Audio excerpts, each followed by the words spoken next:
akong umibig. Ayoko nang maging baliw.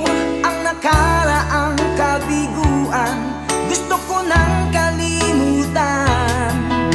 Takot akong magmahal